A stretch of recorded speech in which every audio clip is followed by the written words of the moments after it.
From Georgia may proceed. Thank you, Mr. Speaker. Mr. Speaker, you know, back in November, Hank Paulson, the Secretary of Treasury, and President Bush came to Congress in a rush that the financial sky was going to fall out if we did not pass the TARP bill, the financial bailout for Wall Street. Now, we were told that if we didn't do it, that stock portfolios and savings of Americans all over the country would decrease maybe as much as 30 or 40%. Well, in that spirit of panic that frequently happens in this town, we did pass TARP. And what happened to your IRA back home? What happened to your savings account? What happened to your stock portfolio? Unless you're extremely lucky and unusual, your assets dropped by 30 or 40%. So much for the $700 billion bailout. Then in January, President Obama, using the same panic tactic, came to us and said we have got to pass a second stimulus program. Keep in mind we had already passed one under President Bush in May of '08. But we had to pass in a hurry something big, something dramatic, $790 billion for a stimulus program. Why? Because the unemployment rate was 8%. But this would give us immediate results, President Obama promised. And so that was passed by Congress, and yet now unemployment is approaching 10%, and in states like Michigan as high as 15%. 2.5 million Americans have become unemployed since the passage of the stimulus program. And now we have the same Washington knows best experts telling us that we have to pass major health care reform by next week, August 1st. Now, I want you to think about this. This is 17% of the economy, and we would put it in the hands of the federal government. It would set up a scheme where there would be a health care czar that would run and stipulate insurance policies all over the country. And in order to sell insurance in the United States of America, you would have to go through this bureaucracy and enter into an exchange. And there, inside this closed circle defined by the federal government, you would compete against a government option which would have the rules rigged in its favor.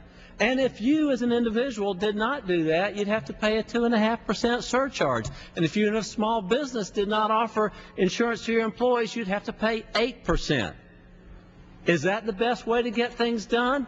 A huge $1.2 trillion expense on top of the TARP bill, on top of the stimulus bill, on top of the war in Iraq, on top of all the other problems that we have. We're now going to go out and spend $1.2 trillion and tax virtually everybody in America to do it. We can also look at the Canadian or the German or the British system and see that the rationing that it leads to. And we know if you live around a border state near Canada that when they need to see a doctor, they come to the United States of America.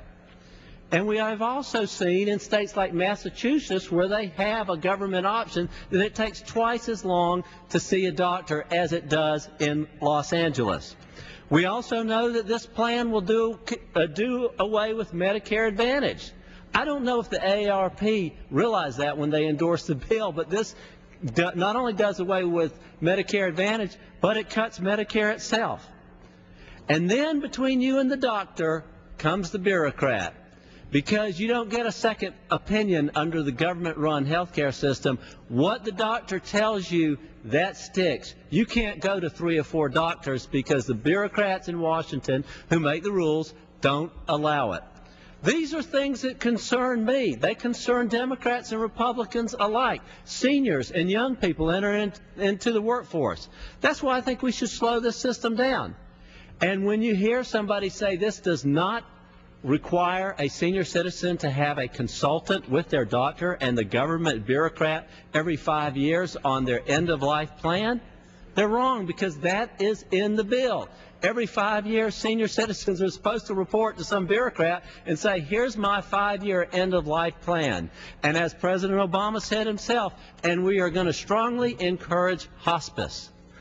But you know, I'd rather have my mom make that decision as my dad, who is now dead. I'd like to have him her make that decision just as he did with his doctor, not bringing in a government bureaucrat and not having to have some sign-off by some government bureaucrat. That should scare anybody whose parents are alive or any senior citizen. Indeed, there are better ways to do this thing.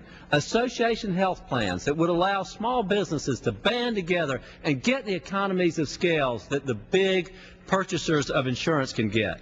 Medical savings accounts, which would allow you to have deductibles. Many other options. We can look at them. We need the time. Let's make the time count. Let's pull Democrats and Republicans together for the best product for America. Thank you, Mr. Speaker.